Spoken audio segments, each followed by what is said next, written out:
अस्सलाम वालेकुम स्टूडेंट्स। जैसे कि आज से पहले भी आपको कुछ लेक्चर्स की वीडियोस हम यहाँ पर सेंड कर चुके हैं और होप्स हो कि आपको उसमें काफ़ी सारे कॉन्सेप्ट्स क्लियर हुए होंगे। मगर आज की वीडियो के स्टार्ट में मैं आपको एक चीज़ क्लियर कर दूं कि जितनी भी वीडियोस आपको सेंड की जा रही हैं ये सारी एक्सप्लेनेशन सारे क्वेश्चंस आपको कॉपी में टास्क पूरा करके सबमिट करवाने हैं, इसलिए आप इसको रेगुलर बेसिस पे देखें समझें और अगर कोई क्यूरी है कोई क्वेश्चंस हैं तो आप इसको ज़रूर पूछें। आज हम अपने सिलेबस के मुताबिक जैसा कि हमारे 7th क्लास के सिलेबस के अंदर हमारे पास चैप्टर नंबर 2 गिवन है और भी चैप्टर्स हैं मगर अभी आज चैप्टर 2 की बात करते हैं। पहले मैंने आपको स्क्वायर रूट क्यूब रूट की एक्सप्लेनेशन दी थी, कुछ क्वेश्चन सॉल्व किए थे, कुछ कॉन्सेप्ट दिए थे। आज चैप्टर 2 से ही रिलेटेड कुछ क्वेश्चंस हम यहां सॉल्व करेंगे और एक चीज मेंशन करता चलूं कि एक्सरसाइज 2A के अंदर हमारे पास कुछ क्वेश्चंस हैं सिलेबस में, मगर वो कॉन्सेप्चुअली हैं जो के कॉन्सेप्ट्स क्लियर करने के लिए हमें 2B को करना जरूरी होगा।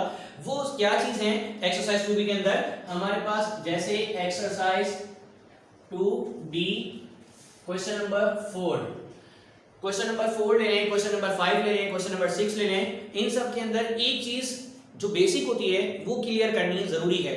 वो क्लियर करने के लिए क्या है, अलजेब्रा के अंदर जब हम क्वेश्चंस को सॉल्व करते हैं तो हमारे पास कुछ टर्मिनोलॉजी यूज होती है। जैसे बेसिक ऑपरेशन होते हैं 4, प्लस माइनस मल्टीप्लाई डिवाइड। हमें इन चीजों के लिए कुछ रूल्स समझना, अपने कॉन्सेप्ट्स को क्लियर करना जरूरी होता है। ये कॉन्सेप्ट्स सिर्फ ये 7th क्लास की वीडियो के लिए नहीं है, ये कॉन्सेप्ट्स हमेशा मैथ्स के कॉन्सेप्ट्स को क्लियर करने के लिए जरूरी हैं। उसके लिए कुछ चीजें पहले क्लियर करूंगा। लेट्स सपोज जैसे हमारे पास है 2x, इस 2x के अंदर 3-4 चीजें हमें क्लियर करनी जरूरी हैं। जो कॉन्सेप्ट्स अगर क्लियर होंगे तो हमें काम आएंगे। वो क्या, ये चीज x हमारे पास एक दफा कहलाती है वेरिएबल, ये चीज हमारे पास कहलाती है कांस्टेंट, ये पूरी चीज हमारे पास कहलाती है बेस। इसके ऊपर अगर कोई चीज पावर लगी हुई है तो इसके भी दो नाम होते हैं, एक होता है एक्सपोनेंट और इसका दूसरा नाम होता है पावर। और पावर का मतलब होता है उस चीज को आपस में उतनी बार खोलकर मल्टीप्लाई कर देना। अब हमारे पास इस दो चीजों के अंदर इतनी सारी चीजें यूज हो रही हैं, इसका एक नाम और भी होता है कोफिशिएंट ऑफ वेरिएबल। वो वेरिएबल क्या था, वो हमारे पास जो भी नंबर ऑफ वेरिएबल मतलब जो भी नंबर ऑफ अल्फाबेट्स गिवन होंगे वो हमारा कहलाता है वेरिएबल। वेरिएबल का मतलब होता है x y z a b c कुछ भी यूज करें। कांस्टेंट वो वैल्यू होगी जो 2 की जगह हम 3 नहीं लिख सकते, 3 की जगह 4 नहीं लिख सकते। इस चीज को यहां पर डिस्कस क्यों किया, क्योंकि इनके प्लस माइनस के रूल्स, मल्टीप्लाई के रूल्स, डिवाइड के रूल्स सबके चेंज हैं। लेट्स सपोज अगर हम बात कर रहे हैं किसी भी दो चीजों को प्लस माइनस करने की, क्या मतलब अगर 2x + 3x की बात करते हैं तो इस चीज को यहां पर क्लियर क्यों किया, क्योंकि यहां पर प्लस के अंदर, माइनस के अंदर, मल्टीप्लाई के अंदर, डिवाइड के अंदर इसका कांसेप्ट क्लियर होना बहुत जरूरी है। ये चीज, ये कॉन्सेप्ट सिर्फ 7th क्लास के लेक्चर के लिए नहीं है, ये हमेशा मैथमेटिक्स में इसका ख्याल करना पड़ेगा। मैं इसको जरा एक्सप्लेन कर देता हूं। यहां पर हमारे पास टोटल 4 चीजें यूज होती हैं, 4 operations, plus minus multiply divide. ये चारों चीजों के अंदर हमें कुछ कॉन्सेप्ट्स क्लियर करना जरूरी है। जैसे अगर हम शुरू की दो चीजों की बात करते हैं 1 और 2, यानी कि प्लस और माइनस, इनके रूल आपस में बिल्कुल सेम होंगे। वो सेम क्या होंगे, ये रिकॉर्डेड है, आप इसको समझ लें, नहीं होता दोबारा देख लें, ये बात याद कर लें, इसको राइट कर लें। क्योंकि मेरे पास यहाँ स्पेस इतना नहीं है इसलिए मैं नहीं लिख रहा, बट ये रिकॉर्डेड है। अगर आप इसको रोक रोक कर लिखना चाहें तो लिख सकते हैं, क्योंकि ये 7th क्लास के लिए नहीं है, ये इवेंट के 8, 9 matric, first year, second year mathematics में हमेशा से जहां जहां अलजेब्रा आपका आएगा ये काम आएगा। ये बेसिक चीजें वो क्या है, जैसे मैंने एक कंडीशन बनाई, अपने पास है 2x + 3x और साथ में मैंने आपको ये बताया कि जो रूल प्लस का होगा वही रूल माइनस का होगा। वो रूल क्या है, ये ओन वर्डिंग आपको बोलता हूं। अगर किसी भी दो चीजों को प्लस या माइनस करना हो तो उसके लिए बेसिस का सेम होना जरूरी है। मैं रिपीट करता हूं, अगर किसी भी दो चीजों को प्लस या माइनस करना हो तो उसके लिए बेसिस का सेम होना जरूरी है और साथ में पावर्स का भी सेम होना जरूरी है। मैंने 2 बार बोला है, एक बार दोबारा बोल लेता हूं। किसी भी दो चीजों को प्लस या माइनस करने के लिए उसकी बेस का और उसकी पावर का सेम होना जरूरी है। यहां पर थोड़ा सा मल्टीप्लाई और डिवाइड को रोकते हैं और उसकी कुछ एग्जांपल्स देखते हैं। लेट्स सपोज मैं इसको यहां पर थोड़ा सा एक्सपेंड करके दिखाता हूं। हमारे पास एक कंडीशन बन गई 2x प्लस का 3x। क्या इसकी बेसिस सेम है? बिल्कुल सेम है। क्या इसकी पावर यहां पर 1 है और यहां 1 है? सेम है। तो ये पॉसिबल है। तो इसमें हम इसके कांस्टेंट नंबर को ऐड कर सकते हैं, यानी कि 2 + 3 = 5x। ये पॉसिबल है। अगर हम इसकी जगह पर लिखते हैं 2x² + 3y, तो ये पॉसिबल नहीं है, क्योंकि यहां मैं आपको पूरी चीज बेस बता चुका हूं कि इसकी बेस में x है और इसकी बेस में y है और इसके ऊपर स्क्वायर है और इसके ऊपर स्क्वायर नहीं है। और अगर इसके ऊपर स्क्वायर नहीं होता तब भी इसकी बेसिस सेम नहीं है, इसलिए हम इसको ऐड नहीं कर सकते। तो इसका आंसर कैसे लिखेंगे? इसका आंसर एज इट इज ही छोड़ देंगे। क्यों? क्योंकि मैंने आपको क्या बताया, अगर किसी भी दो चीजों को प्लस या माइनस करना हो, दोनों के रूल सेम होंगे। प्लस या माइनस करना हो तो उसके बेसिस का और उसकी पावर्स का भी सेम होना जरूरी है। अगर बेसिस के साथ पावर्स का भी सेम होना जरूरी है तो इसकी एक कंडीशन ये भी बनती है कि अगर आपकी बेस सेम है और पावर सेम नहीं है तब भी ये पॉसिबल नहीं हो। और जबकि अगर मैं इसके बेस को सेम कर दूं और पावर्स को सेम ना करूं तो ये पॉसिबल नहीं है, क्योंकि मैंने अपनी लाइन के अंदर बोला था कि बेसिस का और पावर्स का सेम होना जरूरी है। इसकी मैं एग्जांपल में आपको दे देता हूं। इसी कंडीशन को हम यहां पर ले लेते हैं। यहां पर मैंने लिया 2x² + 3x। यहां चेक करें, नंबर ऑफ वेरिएबल जो दिए हैं हमारे पास वो सेम है x, मगर दोनों की पावर सेम नहीं है, इसलिए ये पॉसिबल नहीं होगा। क्योंकि मैं लाइन बार बार इसलिए बोल रहा हूं ताकि आप इनको याद कर लें। असल जो बेसिक अलजेब्रा की वो यही है। यहीं पर ही आगे कंडीशन में फंसते हैं। वो क्या था कि बेसिस का सेम होना और पावर्स का सेम होना जरूरी है। चूंकि इसकी पावर सेम नहीं है इसलिए ये भी पॉसिबल नहीं होगा। ये दो रूल किस पर इंप्लीमेंट होंगे? चाहे वो माइनस हो चाहे वो प्लस हो। अगर आपकी कंडीशन माइनस में है तो आप माइनस लगा दें, कोई इशू नहीं है। दोनों के रूल एक ही होंगे। अगर यहां पर भी माइनस होगा तो आप यहां पर भी माइनस लगाकर इनको माइनस कर सकते हैं। इसमें कंडीशन ज्यादा समझाने वाली कि अगर आपके पास प्लस और माइनस में होगा तो ऐसे करेंगे, लेकिन हमारे पास दो कंडीशंस और भी हैं, मल्टीप्लाई और डिवाइड। ये लेक्चर इस तरह से देने का मकसद क्या था, ताकि कॉन्सेप्ट्स क्लियर होने के बाद क्वेश्चन की कंडीशन कुछ भी आ जाए आप इसको सॉल्व कर सके, ना कि आप क्वेश्चंस के ऊपर बॉन्ड हो जाएं। अब हम मल्टीप्लाई और डिवाइड पर डिस्कस करते हैं। इसमें कुछ पॉइंट्स हमारे पास कुछ और हैं। इन सब चीजों का मजमुआ, कलेक्शन, बेसिक कॉन्सेप्ट जब इंप्लीमेंट होगा, जब ये सारी चीजें क्लियर होंगी कि वेरिएबल क्या होता है, कांस्टेंट क्या होता है, पावर क्या होती है। इसीलिए मैंने सबके एरोस बना के जितने नाम हो सकते हैं वो लिख दिए। यहां मैंने नाम नहीं लिखा क्योंकि 7 के लेवल के अंदर इसकी नीड नहीं है। फिर भी मैंने आपको वर्बली बता दिया कि जो भी वेरिएबल के साथ नंबर लिखा हुआ होगा वो कहलाता है कोफिशिएंट ऑफ वेरिएबल। वेरिएबल कुछ भी हो सकता है। अब हम डिस्कस करते हैं मल्टीप्लाई और डिवाइड।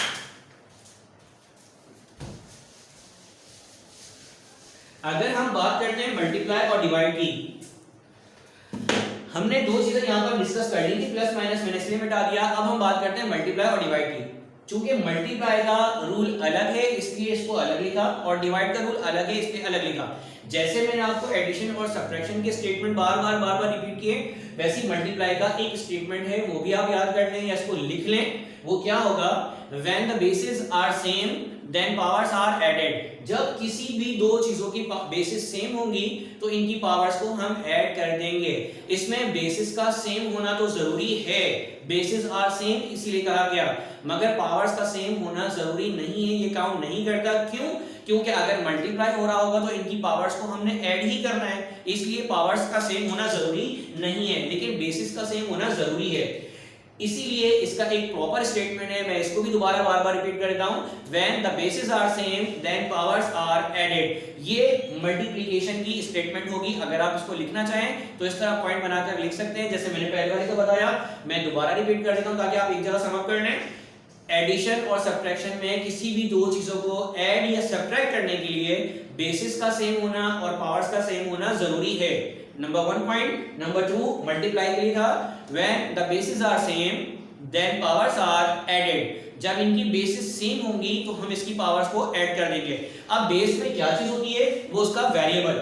लेट्स सपोज इसकी भी एक एग्जांपल देखते हैं। उसी एग्जांपल को लेते हैं 2x मल्टीप्लाई बाय 3y। चूंकि इसकी बेसिस सेम नहीं है इसलिए ये मल्टीप्लाई नहीं हो सकता, मगर इसमें एक काम हमने करना है कि इसके कांस्टेंट नंबर को आपस में मल्टीप्लाई करेंगे। वो कैसे होगा? कांस्टेंट कांस्टेंट के साथ और वेरिएबल वेरिएबल के साथ होगा। कांस्टेंट को जब हम कांस्टेंट के साथ करेंगे तो 2 3 6, और मैंने अपने स्टेटमेंट में कहा था बेसिस का सेम होना जरूरी है। क्योंकि ये बेसिस सेम नहीं है इसलिए ये एज इट इज आ जाएगा x y, तो इसका आंसर बन जाएगा 6xy। लेकिन अगर इसी की एग्जांपल लेते हैं 2x मल्टीप्लाई बाय या 2y multiply by 3y square. मैंने आपसे कहा था मल्टीप्लाई की स्टेटमेंट के अंदर when the bases are same then powers are added. इसमें बेस का सेम होना तो जरूरी है मगर पावर्स का सेम होना जरूरी नहीं है, क्योंकि हमने इसकी पावर्स को ही ऐड करनी है। बेसिस आर सेम, मैंने एक एग्जांपल ऐसी थी जिसमें बेसिस सेम नहीं थे। बेसिस आर सेम, अगर बेसिस सेम है तो हमने इसकी पावर्स को ऐड करनी है। क्योंकि इसके ऊपर कोई भी पावर नहीं है इसलिए इसकी पावर 1 होगी और इसकी पावर स्क्वायर है। तो हमने अभी यहाँ क्या सीखा था? कांस्टेंट कांस्टेंट के साथ, वेरिएबल वेरिएबल के साथ होगा तो 2 3 6, और y को जब हम y से मल्टीप्लाई करेंगे तो मेरा स्टेटमेंट दोबारा बोल रहा हूं bases are same, base same है, यहां सेम नहीं थी हमने एज इट इज लिख दी, यहां सेम है, bases are same then powers are added, इसकी पावर 1 इसकी पावर 2, 2 + 1 3, तो 6y³ ये हो जाएगा मल्टीप्लाई का स्टेटमेंट। मैं दोबारा से पूरा रिपीट कर देता हूं। हमने शुरू के 2 पॉइंट पढ़े, एडिशन और सब्ट्रैक्शन, उसके लिए मैंने बहुत स्लो आपको बताया, आप इसको राइट कर लें। क्या? किसी भी दो चीज के अंदर दरमियान प्लस या माइनस का निशान आ जाए तो उसमें बेसिस का सेम होना और पावर्स का सेम होना जरूरी है। इसी तरह से थर्ड पॉइंट हमने पढ़ा मल्टीप्लाई का, इसमें मैंने आपको एक स्टेटमेंट बताया when the bases are same then powers are added. जब इनकी बेसिस सेम होंगी तो पावर्स को ऐड करना है। मतलब इसमें बेसिस का सेम होना तो जरूरी है मगर पावर्स का सेम होना जरूरी नहीं है, क्योंकि हमने पावर्स को ही ऐड करना है। जैसे कि मैंने इस एग्जांपल में आपको दिखाया, डिवाइड का रूल अलग है, इसमें हम क्या करेंगे इसको डिस्कस करते हैं।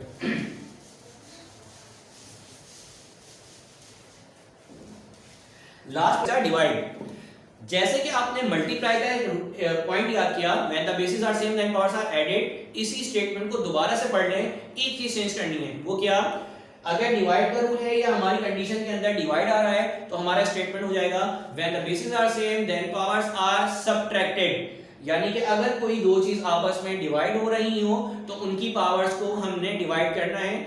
जैसे कि आपने मल्टीप्लाई का रूल सीखा वैसे ही इसमें क्या कि अगर बेस सेम होंगी तो हम उनकी पावर्स को सबट्रैक्ट करेंगे, ना कि बेसिस को सबट्रैक्ट करेंगे। लेट्स सपोज इसकी भी एग्जांपल देखते हैं। हमारे पास कंडीशन आ गई 8x⁵ y³ divided by 4x²। अब यहां पर मैंने आपसे एक स्टेटमेंट यूज किया था bases are same then powers are subtracted. यहां बेस सेम एक है दूसरी नहीं है, तो जो सेम होगी उसकी पावर्स को सबट्रैक्ट करना है, जो नहीं होगी उसको हमने नहीं करना। वो कैसे होगा? जैसे हमने मल्टीप्लाई का रूल सीखा था कांस्टेंट कांस्टेंट के साथ, वेरिएबल वेरिएबल के साथ। इसीलिए ये पूरी पिक्चर यहां ड्रॉ की थी ताकि आपको वेरिएबल और कांस्टेंट का अच्छे से पता हो। अब यहां पर हम कांस्टेंट को कट करते हैं, 4 1 4 4 2 8। चूंकि x की बेसिस सेम है इसलिए इसके दो मेथड हैं करने के। एक मेथड तो ये हो गया, दूसरा मैंने आपको इस वीडियो के स्टार्ट में बताया था पावर का मतलब होता है उस चीज को आपस में उतनी ही बार। कुछ बच्चे 2 की पावर 5 का मतलब करते हैं 2 × 5 जो कि रॉन्ग है। पावर का मतलब होता है 2 की पावर 5 का मतलब होगा उस चीज को आपस में, यानी कि 2 को 2 के साथ उतनी ही बार मतलब जितनी पावर आपके पास होगी, ये इसका राइट वे। तो अगर कोई भी कांस्टेंट हो और वेरिएबल हो, अगर आपका ये कॉन्सेप्ट क्लियर होगा तो आपको काउंट नहीं करता कि आपको प्रॉब्लम होगी। अब अगर इसको इस तरह से कट कर सकते हैं तो इस तरह कट कर दें स्टेटमेंट के मुताबिक, जो मैंने आपसे कहा कि bases are same then powers are subtracted. वरना आप इसका एक मेथड और भी कर सकते हैं, x की पावर 5 का मतलब आप ये रफ में चेक कर सकते हैं अपने पास 1 2 3 4 5, जबकि डिवाइड में हमारे पास कितनी पावर है 2 1 2। तो ये हमारे पास 2 से 2x कट गए, हमारे पास ऊपर बच रहे हैं न्यूमरेटर की साइड में बच रहे हैं 3x। वरना आप इस तरह भी कर सकते हैं। मैं दोबारा से बार-बार रिपीट करने की वजह यही है कि यही मेन पॉइंट है। अगर आपके ये कॉन्सेप्ट्स क्लियर होंगे तो क्वेश्चन कुछ भी आ जाए किसी भी लेवल का आप कर सकते हैं। इसमें आप डायरेक्ट भी कर सकते थे। स्टेटमेंट कहती है बेसिस आर सेम। अब बेसिस इसकी सेम थी x और x, पावर्स आर सबट्रैक्टेड, तो इनकी पावर्स को सबट्रैक्ट कर दें तो 5 में से 2 का 3 बचे। आप ये वर्क करेंगे, थोड़ा सा लेंथी है, वेस्टेज ऑफ टाइम है। कॉपी में स्पेस का मसला होगा, स्टेप्स का मसला होगा। इससे अच्छा है आप डायरेक्टली स्टेटमेंट के मुताबिक आप अपना काम कर दें। 4 1 4, 4 2 8। जहां पावर पूरी कट रही है आप पूरा कट कर दें, जहां बच रही है वहां पावर को कट कर दें। यहां पर बच जाएगा आपके पास 2 ऊपर न्यूमरेटर में, और यहां पर 5 में से 2 कट हुए हैं तो अभी आपके पास 3x बचे हैं। चूंकि y नीचे नहीं है इसलिए y एज इट इज पूरा का पूरा बच गया। नीचे हमारे पास सब कुछ कट गया, 1 बच गया। हमेशा याद रखें फ्रैक्शन यानी कि जिसके 4 नाम है इसको फ्रैक्शन भी कहते हैं, इसको अपॉन भी कहते हैं। मैं यहां पर भी आपको इसको डिस्कस कर देता हूं। लेट सपोज हमारे पास है 1/3। इसके भी बेसिक बहुत है। इसके अपॉन के 4 नाम है, इसको अपॉन भी कहते हैं, इसको फ्रैक्शन भी कहते हैं, इसको डिवाइड भी कहते हैं और इसको रेशो भी कहते हैं। 4 टर्मिनोलॉजी है, 4 नाम है, मगर यूजेज और क्वेश्चंस का सॉल्व करने का पैटर्न, सबका मकसद एक ही है, सबका तरीका एक ही है। बस एज पर सिचुएशन या एज पर कंडीशन हमें उसी के मुताबिक उसको सॉल्व करना पड़ेगा। अगर सिंपल डिवाइड है तो हमने डिवाइड करना है, रेशो होगा तो हमने रेशो में आंसर देना है, फ्रैक्शन या अपॉन होगा तो सेम काम करना है। अगर हमारे पास नीचे 1 बचता है अपॉन में तो हम उसको लिखें या नहीं लिखें कोई फर्क नहीं पड़ता। अगर हमारे पास न्यूमरेटर में यानी कि ऊपर 1 आता है और नीचे कोई नंबर आता है तो हमें उसको लिखना जरूरी होगा। ये हमारे पास 4 बेसिक ऑपरेशन की 4 बेसिक चीजें थी जो लाइफ में हमेशा काम आएंगी। अगर ये 4 रूल्स याद हो गए तो 7 8 matric first year second year कोई से भी लेवल का मैथ्स हो, ये अलजेब्रा कॉन्सेप्ट क्लियर करने के बाद अलजेब्रा में आप कभी नहीं फंसेंगे। इसमें मैं दोबारा से रिपीट करता हूं जो मैंने अपने पास आपको पॉइंट बोले। 4 बेसिक ऑपरेशन है जो हम 4 क्लास में पढ़ते हैं। वो ऑपरेशंस क्या होते हैं? प्लस, माइनस, मल्टीप्लाई और डिवाइड। ये सारी लाइफ यही चलते रहेंगे। प्लस और माइनस के रूल में आपको क्या बताया कि अगर दो चीज आपस में प्लस या माइनस हो रही हो तो उसमें उनका बेसिस का और पावर का सेम होना जरूरी है। Number 1 point. Second, multiply, bases are same then powers are added in multiplication। अगर आप मल्टीप्लाई कर रहे हैं तो पावर्स को ऐड करेंगे। Fourth, third, divide, bases are same then powers are subtracted in division। अगर कोई दो चीजें डिवाइड हो रही हैं तो इनकी पावर्स को हम सब्ट्रैक्ट करेंगे। कांस्टेंट कांस्टेंट से कट रहा हो तो काटेंगे, अदरवाइज एज इट इज छोड़ देंगे। वेरिएबल वेरिएबल से कट रहा हो तो ऐसे काटेंगे, अदरवाइज ऐसे छोड़ देंगे। मैं एक एग्जांपल आपको पूरे डिवाइड होने की भी दे देता हूं। जैसे 8x की पावर 5 2x की पावर 5, 2 1 जा 2, 2 4 जा 8। ये भी x की पावर 5 है, ये भी x की पावर 5 है, तो कुछ भी नहीं बचा, जस्ट आपके पास 4 इसका आंसर होगा। ये सारी चीजों को क्लियर करने के बाद हम एक क्वेश्चन सॉल्व करते हैं ताकि आपको बुक के क्वेश्चंस भी सॉल्व करना आ जाए। ये सारी चीजें बेसिक पे थी, सारी चीजें एग्जाम्पल पर थी। हमारे पास क्वेश्चन नंबर 4 के अंदर जो क्वेश्चंस गिवन है वो इंतहाई आसान है। अगर ये लेक्चर होगा तो मैं पूरी उम्मीद करता हूं कि आपको उससे ज्यादा आसान क्वेश्चन बुक में, लेट्स सपोज बुक का क्वेश्चन नंबर 4 के पार्ट्स हमारे पास दिए गए हैं। पार्ट नंबर डी में चेक करें। हमारे पास एक पार्ट दिया गया है पार्ट नंबर डी में, माइनस का 21 प्लस माइनस का 25। अब इसमें हमने क्या करना है? सॉल्व करना है और वही बेसिक रूल्स लगेंगे। वो क्या होगा? माइनस का 21 प्लस माइनस का 25। हमेशा से पढ़ा है पहले ब्रैकेट सॉल्व होगी, इसलिए माइनस का 21 एज इट इज लिख दिया। चूंकि साइन से मल्टीप्लाई हो रहा है, प्लस माइनस माइनस और ये 25 एज इट इज आ गया। माइनस माइनस प्लस, और रफ वर्क में सामने करने तो ज्यादा बेहतर है। 21 25, चूंकि माइनस माइनस प्लस होगा, सो 5 + 1 6, 2 + 2 4 46। चूंकि दोनों के साथ माइनस है और हम साइन फॉलो करते हैं बिगर वैल्यू की, इसलिए बिगर वैल्यू इसमें 25 है और इसके साथ हमारे पास माइनस है, तो आंसर माइनस में आएगा, यानी कि माइनस का 46। अगर आपने पहले का लेक्चर लिया होगा, देखा होगा, तो इसमें काफी चीजें क्लियर हो चुकी होंगी और ये ज्यादा आसान क्वेश्चंस हमारे पास मौजूद हैं। अगर हम थोड़े से मुश्किल की तरफ जाते हैं, इसमें तो इतने क्वेश्चन मुश्किल नहीं है। मैं अपने पास से अगर एक क्वेश्चन मुश्किल बना दूं एग्जाम्पल के तौर पर, तो उसमें क्या होगा? डिवाइड की कंडीशन भी डाल देते हैं। लेट्स सपोज ये मैं अपने पास से एक क्वेश्चन बना रहा हूं, -3 + 4 × 2 डिवाइडेड बाय -6। इस क्वेश्चन में और इस क्वेश्चन में दो चीजों का फर्क है। इसके अंदर कोई मल्टीप्लिकेशन नहीं हो रही थी, मैंने इसको ऐड किया। इसमें साइन का कंसर्न नहीं था, मैंने वो किया। अब इसमें क्या करेंगे, सबसे पहले हम ब्रैकेट को ओपन करेंगे। उसके लिए क्या होगा, माइनस का 3 प्लस 4।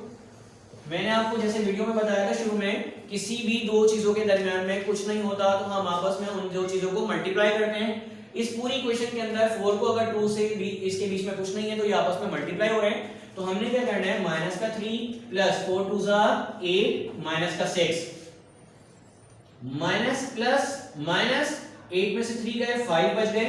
मैंने आपको यहाँ बताया साइन किसकी फॉलो करेंगे, प्लस और माइनस के अंदर, एडिशन और सब्ट्रैक्शन के अंदर हम साइन फॉलो करते हैं बिगर की, जबकि मल्टीप्लाई और डिवाइड के अंदर हम साइन फॉलो करते हैं उस रूल की जो मैथमेटिक्स का गिवन है।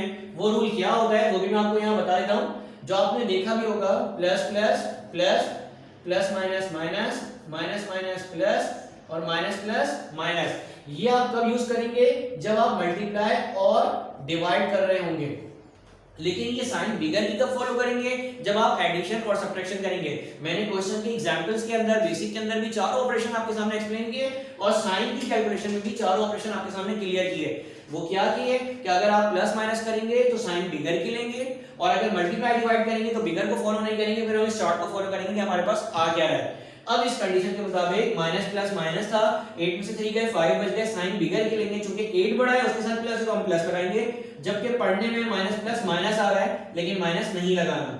माइनस का 6, आगे हमारे पास कुछ भी नहीं है तो यहाँ प्लस होगा, प्लस माइनस माइनस, 6 में से 5 गए, 1 बच गए, साइन बड़े की आती है इसलिए 6 बड़ा है, ये माइनस का 1 हमारा आंसर आ गया। यहां पर इन दी एंड एक चीज क्लियर करूंगा, हमेशा से एक बात याद रखें, 6 क्लास स्टार्ट करा दी जाती है स्टूडेंट्स को ये कि हमेशा जब भी ऑपरेशंस पे काम होगा, 4 ऑपरेशंस पे, प्लस माइनस मल्टीप्लाई डिवाइड पे, तो हमें एक चीज का ख्याल करना है, वो कहलाता है डिमास रूल। इसका कंप्लीट नाम है बोर्ड मास रूल, बट इधर बोर्ड मास का कंसर्न इसलिए नहीं है क्योंकि ब्रैकेट नहीं है। बोर्ड मास का मतलब होता है bracket of divide multiply addition subtraction. Addition subtraction में आप आगे पीछे कर सकते हैं बट बाकी चीजों में नहीं कर सकते। ये मैं इसी क्वेश्चन से प्रूफ दे सकता हूं। कैसे, अगर मैं माइनस प्लस पहले कर देता तो 4 में से 3 गए, 1 बचे, 2 1 जा 2 आ जाता और यहां पर पूरा कंसेप्ट हमारा खराब हो जाता। इसीलिए पहले हमें मल्टीप्लाई करना है, देन फिर एडिशन और सब्ट्रैक्शन करनी है। होप सो कि आपको ये वीडियो पसंद आई होगी। जो क्वेश्चन मेंशन किए वो आप कॉपी में करके सबमिट करवा दीजिए।